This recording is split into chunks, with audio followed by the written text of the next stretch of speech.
morning. Thank you all for joining me here, and thank you very much for Codemotion for having me back. I was supposed to be here last year, but unfortunately, due to circumstances beyond my control, that just wasn't going to happen. So I'm really glad that I got the opportunity to come here this year. If I sound like I'm shouting at any point, I apologize. This is a different kind of audio setup that I'm not used to, but that's okay. Now, as I go through my talk, which I'll be talking about today about distributed denial of service and web attacks, if you have questions, and feel free to ask questions, please use the Slido app that will be able to filter all the questions up to me, and then apparently they're going to show up on this screen up here, and I can walk through them. And bearing in mind, if we don't get to your question during the session here, feel free to drop me an email or hit me on Twitter. I'll give you all that information at the end of the talk. So, first and foremost, who am I? My name is Dave Lewis, and I am a security professional that's been doing this for about 25 years now. And it's amazing that I haven't gone completely gray at this point, but I'm sure that time will come. Now, I started out as a rapid application developer working for a financial institution in Canada. And within about 10 days of my starting that job, I discovered something very interesting.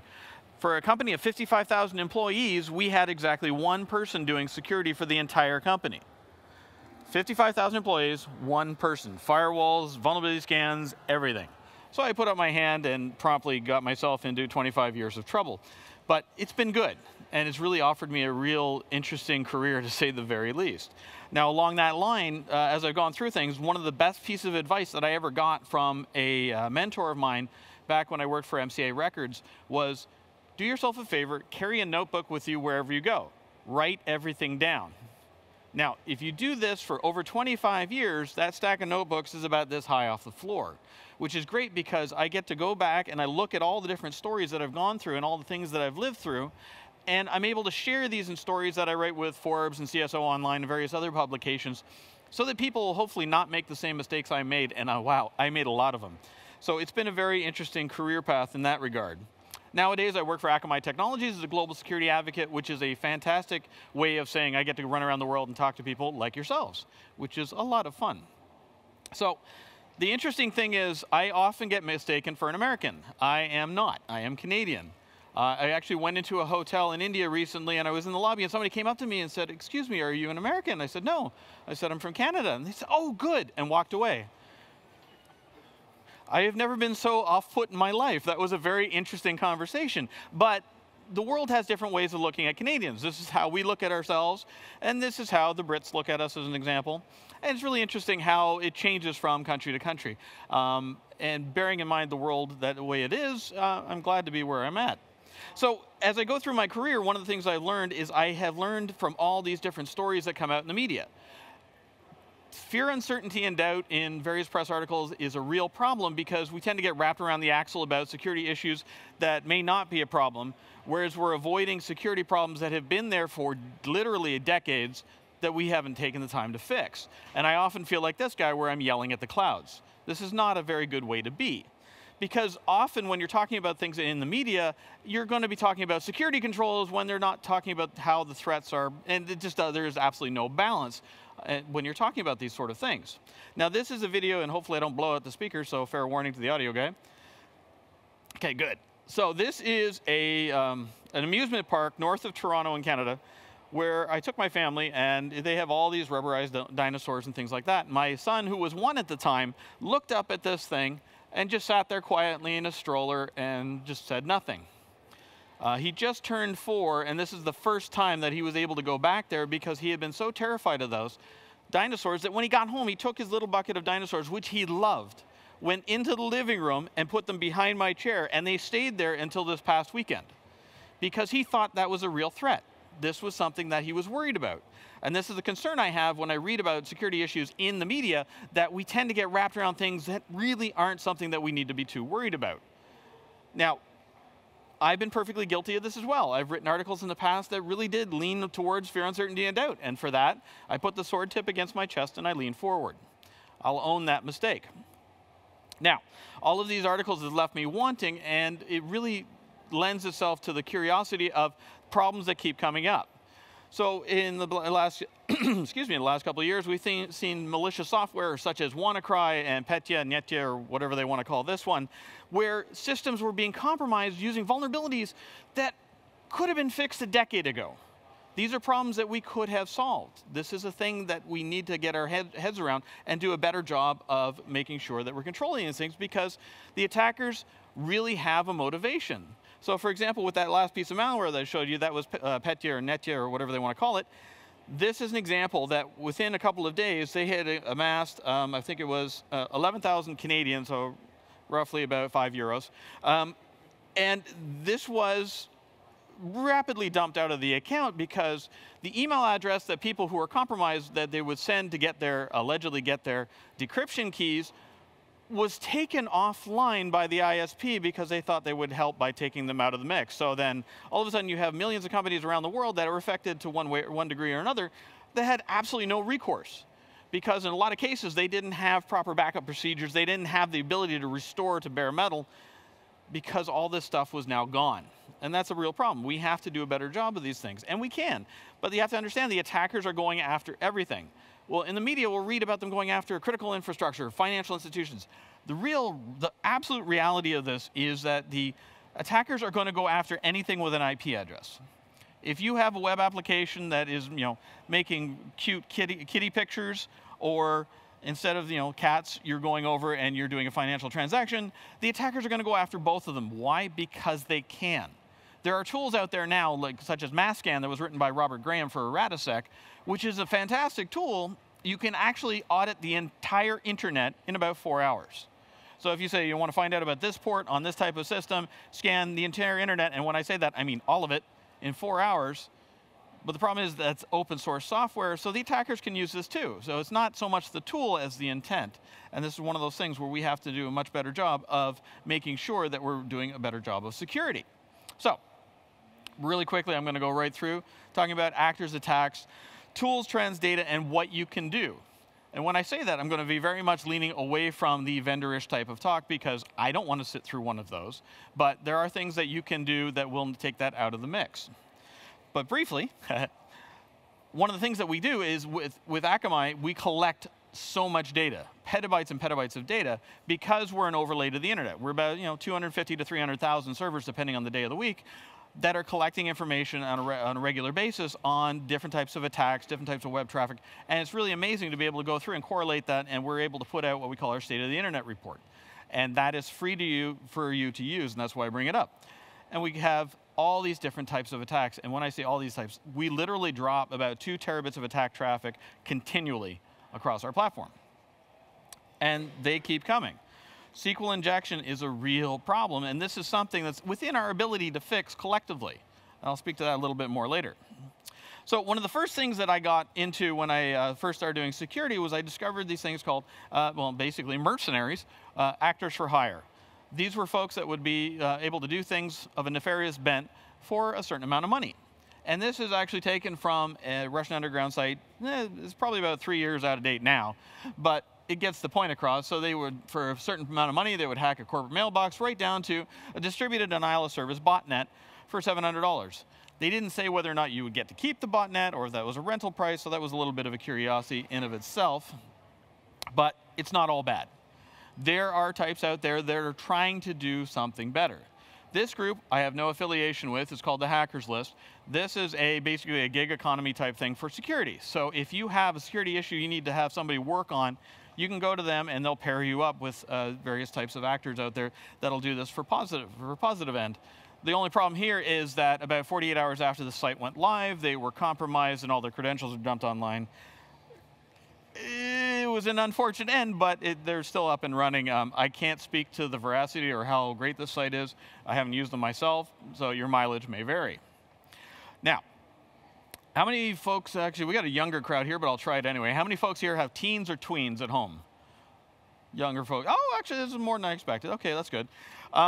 So when I was a teenager, I am very lucky that the medium that I had to express myself was either playing metal on my guitar or cave paintings, and that was about all I had.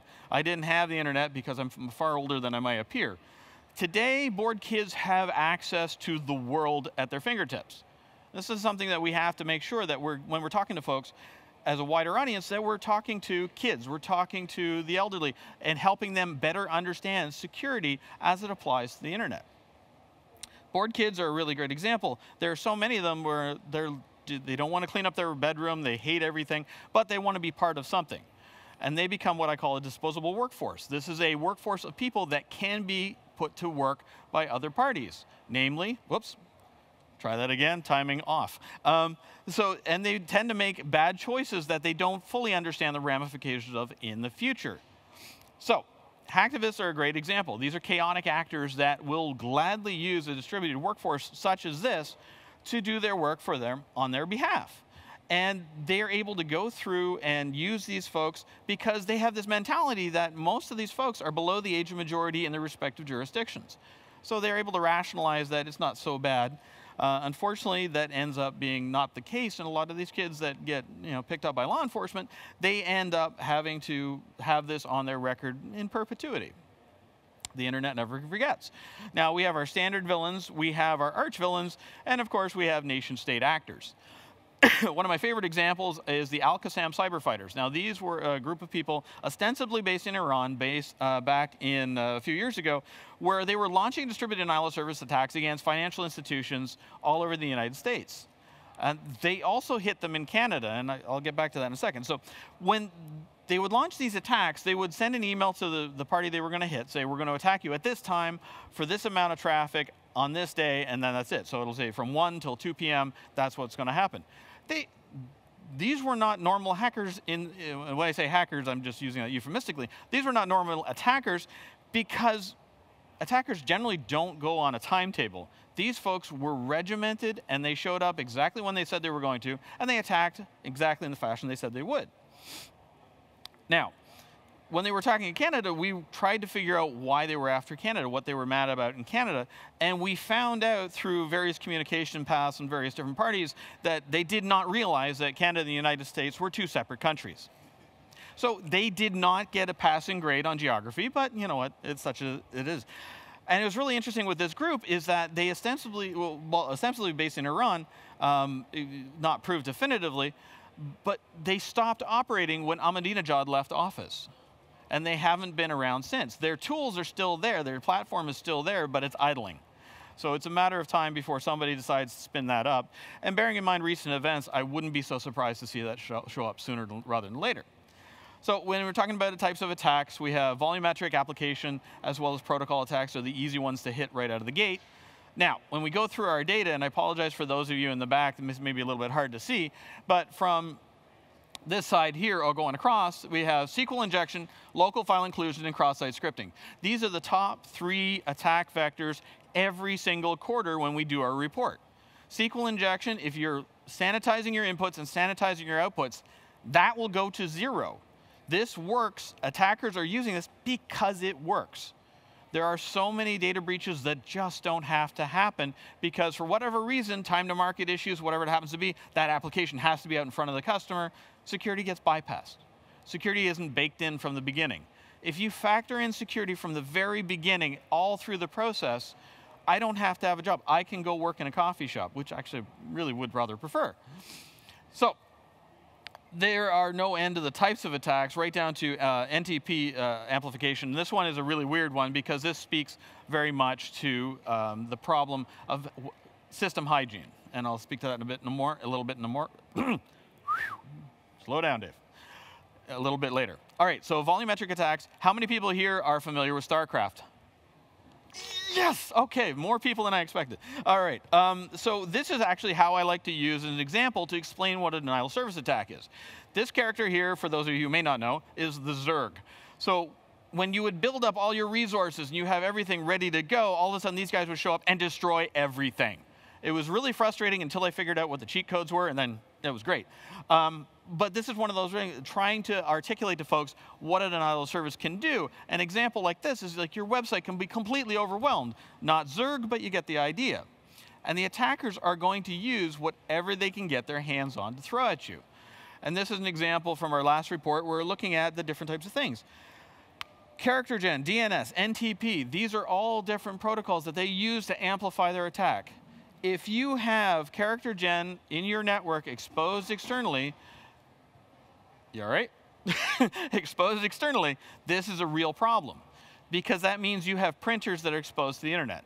There's no reason for this to actually happen. But the attackers will gladly take that and run with it if you give them that opportunity. And they will, UDP, DNS, NTP, the huge swaths of the types of attack traffic. NTP, if you have your network time protocol daemon patched to current or N-1, that problem goes away. All these old systems running these deprecated libraries, deprecated daemons, this is why attackers are able to get away with what they can. And this, unfortunately, this line has gone back up again for this next quarter. But these are the average number of attacks per target that an attacker will launch. So an attacker is not just going to hit you once and done. They will just keep coming back because they can. And if you pay a ransom, if it's an extortion-based attack, it's the same thing as paying the mob. Just because you pay them doesn't mean they're not going to come back looking for more money later. It's a racket. And this is a great example of what happens when you have too many attacks. We had this plot with just black dots for the longest time. It got to the point where it was just a big swath of printer ink, so we had to break it out based on color. So these are the types of attacks, the volume going right up and the density as we're going across, and it's just not going away anytime soon. This is a slightly dated graph that's a couple months out of date, but the more recent one, it has an uptick to the right. So the attacks are growing yet again. And the attackers will use anything they can get their hands on. There are tools out there that are real problems, such as the Mirai botnet, which you may or may not have heard about recently, right down to the Spike botnet. Now, Spike, over here, 517 gigabits of attack traffic. This is a little bit older one. But this is a tool that has been around for years. And it's still a viable contender for launching attacks. Now, over here, we had the first major Mirai attack. Now, that was an IoT-based botnet that launched an attack. Here's an attack against Deutsche Telekom. Whether or not that was accurate on the counts, we've yet to be able to tease that apart because that may have been double counting, but still huge. And then right over here, we have the Satori variant, which was a variant of the Mirai botnet. So this code for this botnet was open sourced and put up on GitHub for anybody to take and model as they see fit. Unfortunately, a lot of attackers did that. And the attacks are not just DDoS, they're not just denial of service, there's also web attacks. Case in point, we have major contenders. USA is one of the top source countries for attacks. It's also one of the top recipients for attacks. And go figure, puzzle that one out. But it's really amazing that quarter over quarter, everything else will shift just slightly. At times we'll see the Netherlands pop into the list. But USA is always #1 with regards to getting either attacked or being the attacker. It's a rather curious dynamic. And by vertical, we see attacks pretty much evenly distributed across the verticals, except when you get to gaming. Gaming is always off the charts, and this is really amazing. So if you are playing a network-based game, a multiplayer game, and you happen to be irritated with somebody, you can knock them offline using a stressor or various other types of tools, which I'll talk about later. These are ongoing concerns, and they hone their skills beating up on various parties within these gaming communities, and then those tools are used for other nefarious purposes. Now, this is a bit of an eye chart, so I'll go through this real easy. This is a Sankey graph. So we have SQL injection, local file inclusion, and cross-site scripting, and we go over here broken out by vertical. We have retail, hotel and travel, and financial services are the top 3. So the really interesting thing here is that attackers historically would go after financial services because they wanted to make money. Back in the day when I first got into this thing, the only thing attackers ever wanted to do was deface a website and say greets to all their friends. Now, this is a huge money industry. So they've moved from financial services to retail primarily because they can get the exact same financial information that they wanted from the financial institutions, but the financial institutions are now, by and large, doing a far better job of securing their environments. Not 100%, but much better than it was 10 years ago. One of the more recent things that we saw pop up were the extortion-based attacks. Now, this is as old as time, but they really rose to prevalence in that they were built up heavily on the successes, if you want to call it that, from a group called DD4BC. So DD4BC was very much a similar idea as we saw with the folks from al-Qassam cyber fighters. They would launch their attacks and they say, look, check your logs just to prove our bona fides. And we'll say, look, you can see that we've attacked you. And then if you don't pay up a certain amount of money, we're going to take you off the internet. They were true to their word. They would launch their attacks. Some people paid, which is unfortunate because this set a rather difficult precedent. And eventually this group went away when the head of the group was actually taken into custody by law enforcement, but the damage was already done. So for example, here is an email that was sent from the DD4BC team to one of our customers. And it said, hi, let's introduce ourselves. And they do 3 articles they randomly found on the internet about what a horrible threat they were. And they say, oh, or just Google DD4BC. So this is an attacker group that was very aware of their brand. And it's like, wait a minute, we have a shifting dynamic here at this point. And said, so it's your turn. If your server's all kind of under attack if you don't pay us 30 Bitcoin. At the time this went out, 30 Bitcoin wasn't nearly what it is today. So if this actually email showed up today, it's a rather significant amount. There's a lot of companies out there that are now actually starting to store a lot of Bitcoin simply to pay for instances like this. Now, it really begs the question, is it cheaper to defend against it, or is it easier to pay them off and so they'll go away? It's really a difficult thing. So when the leader from DD4BC was arrested, people were rejoicing. They're like, this is done. We don't have to worry about this anymore. Like I said, damage was already done. And case in point, there was a group that popped up that called themselves the Armada Collective.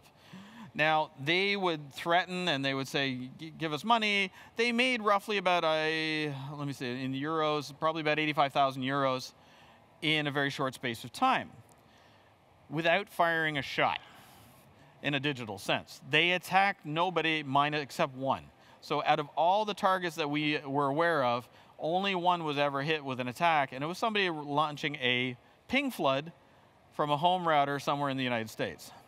It had zero effect, but it's one of those things where it's amazing that just by building on the brand that DD4BC had built, they were able to use that as their hex sign so they could say, pay us or else. And this is continuing and continuing. Here's another example, Stealth Ravens. These folks operated primarily in the Asia-Pacific region, same MO, almost templated email, where they would launch these attacks, and a lot of financial institutions in Southeast Asia actually got knocked offline by 5 to 6 gigabits of traffic. That was it, which is really unfortunate when you think about it, that it was so little amount of traffic they were able to take them offline. Now, these folks had basically no footprint online, except for an email address with this one here that you're seeing here from sigaint.org. That mail server disappeared in rather short order.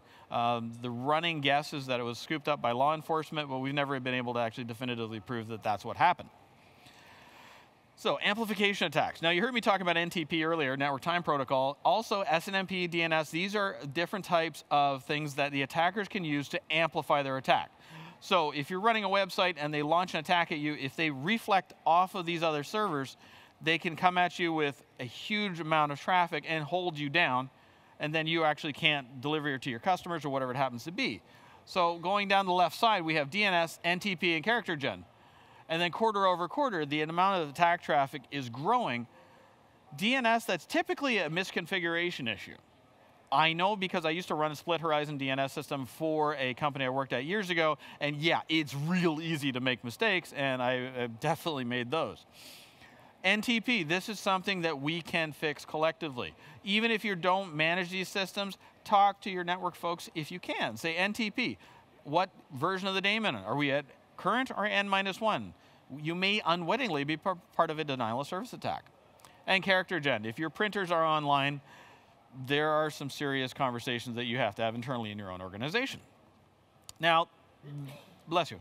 The attackers will use all sorts of tools. Now, when I talked earlier about the disposable workforce, these are younger folks, typically not technically savvy, so the attackers would like to use tools that are easier for them to distribute to their workforce.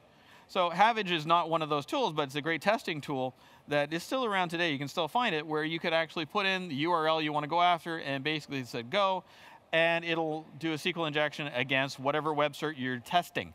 And please make sure that is in a test environment, not something you don't control, because I don't want you to go to jail.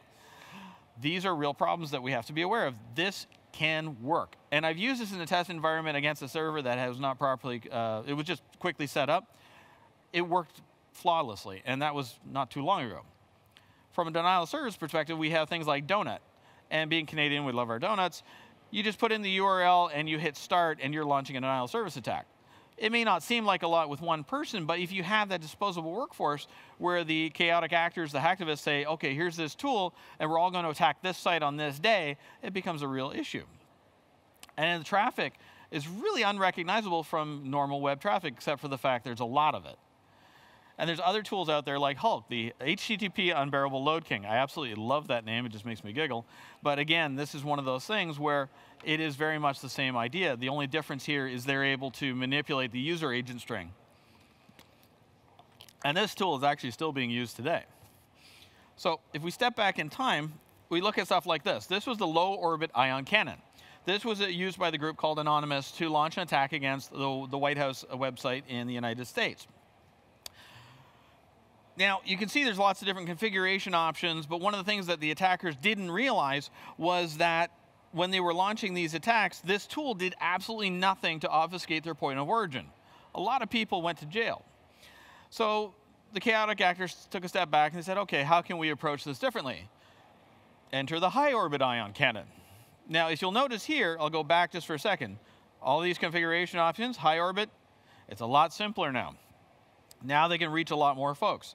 This here, you put in the target, you hit fire the lasers, you can launch an attack. This is obviously an older tool, but this showed that they were aware of the disposable workforce that they had, and they wanted to maximize the effect.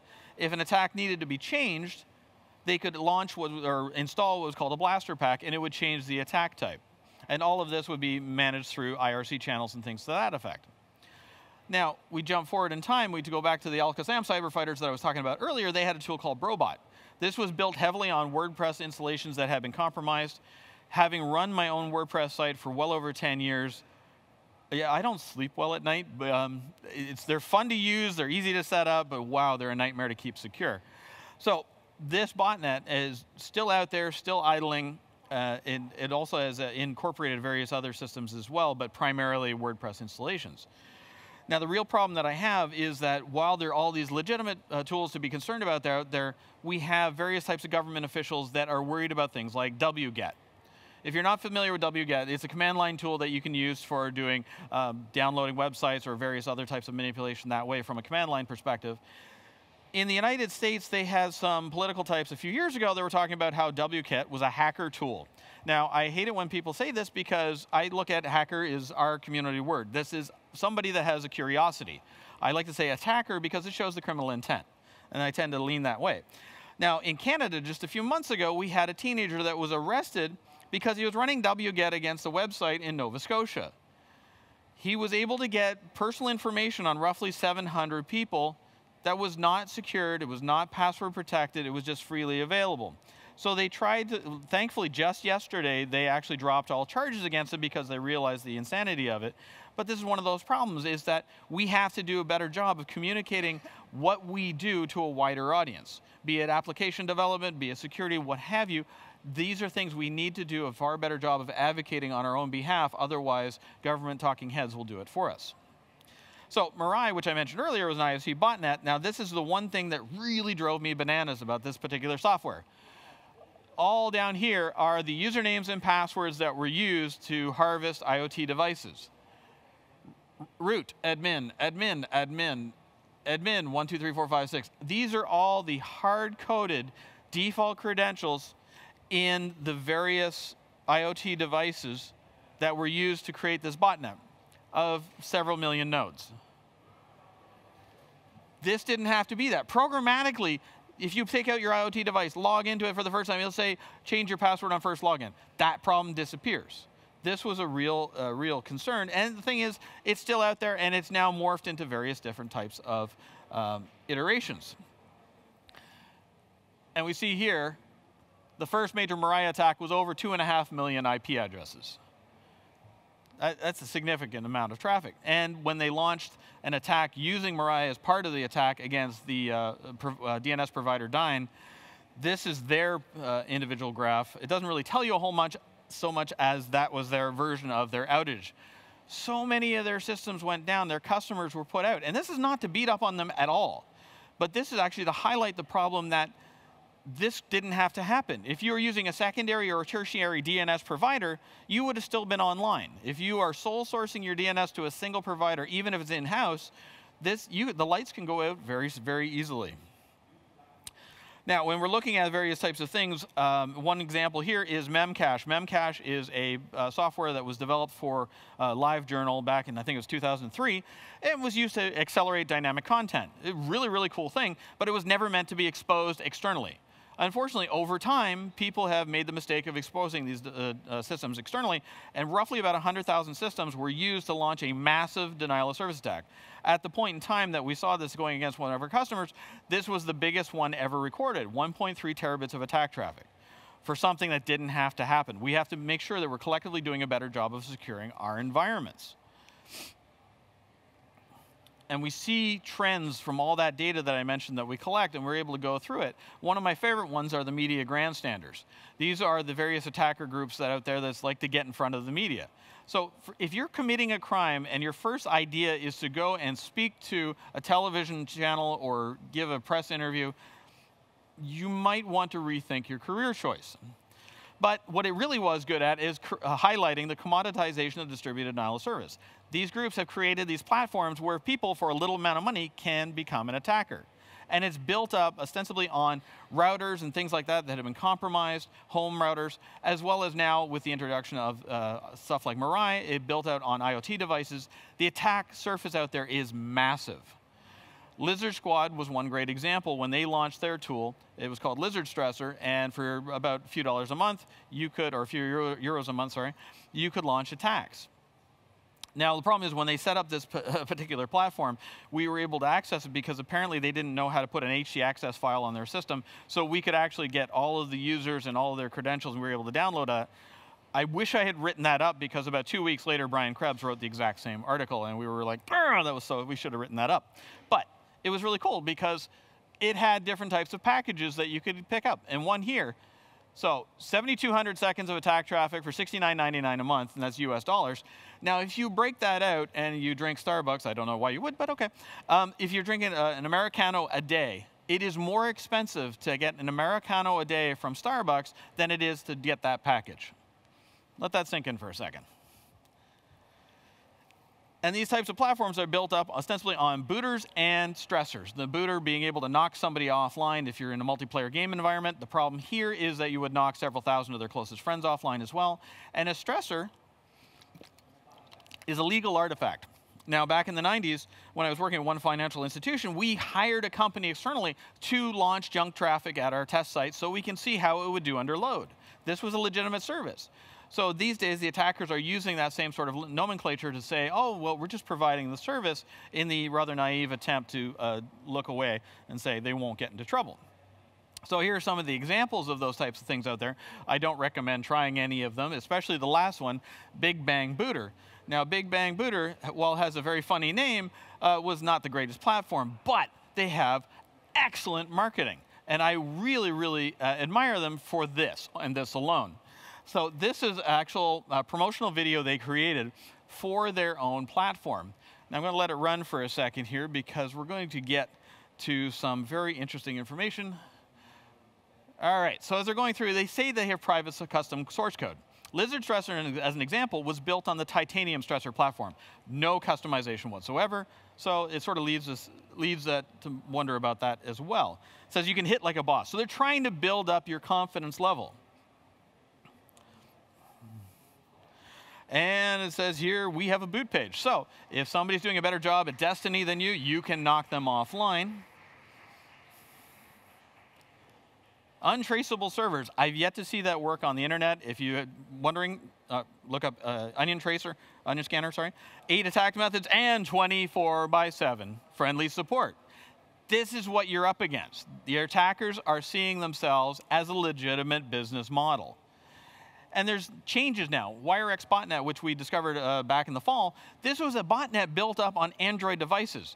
There were legitimate applications insofar as they did exactly what they said. So if a user had this application on their phone that would give them a screensaver or whatever, it would actually work as advertised. But under the covers, it was launching a denial of service attack. So we had roughly 700,000 of these that we discovered, and working with Google, we were able to take these offline. They were able to actually take out roughly 300 different applications from the Play Store. And this is the kind of things that we see with the data that goes across our platform.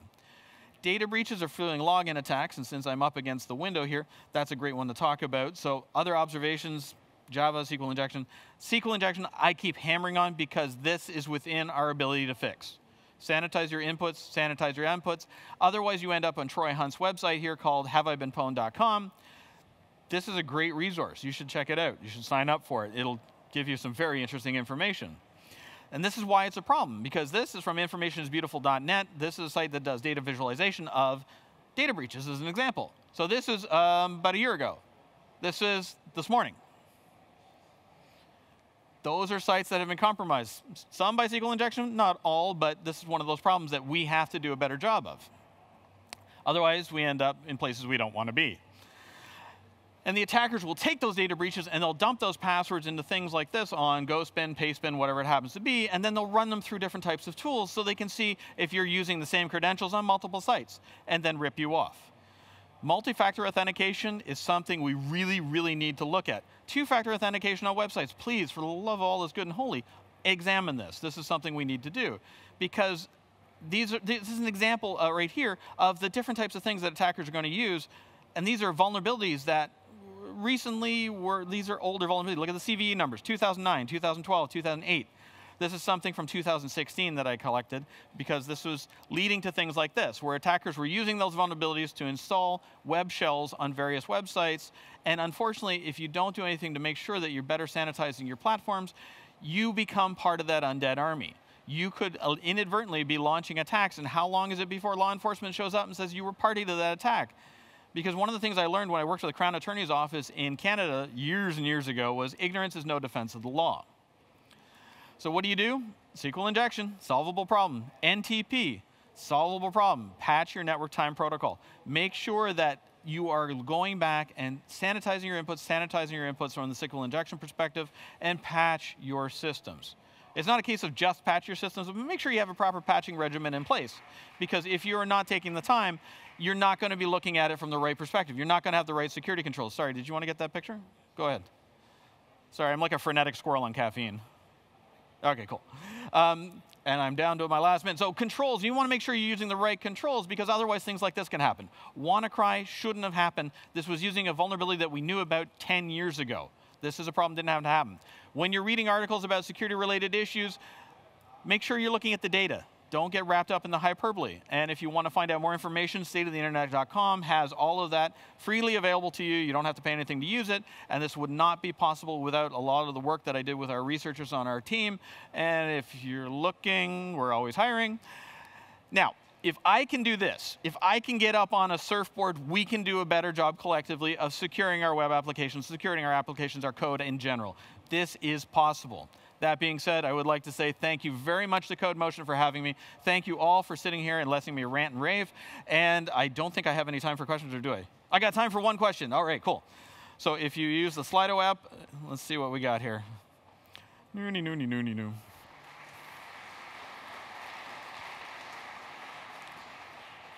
All right, I don't know if there, all right, so if there are no questions, what I can say is dave@akamai.com or Gattaca on Twitter. Feel free to hit me up with any questions you might have after the conference, and I really hope you enjoy the rest of your day here. Thank you for being here.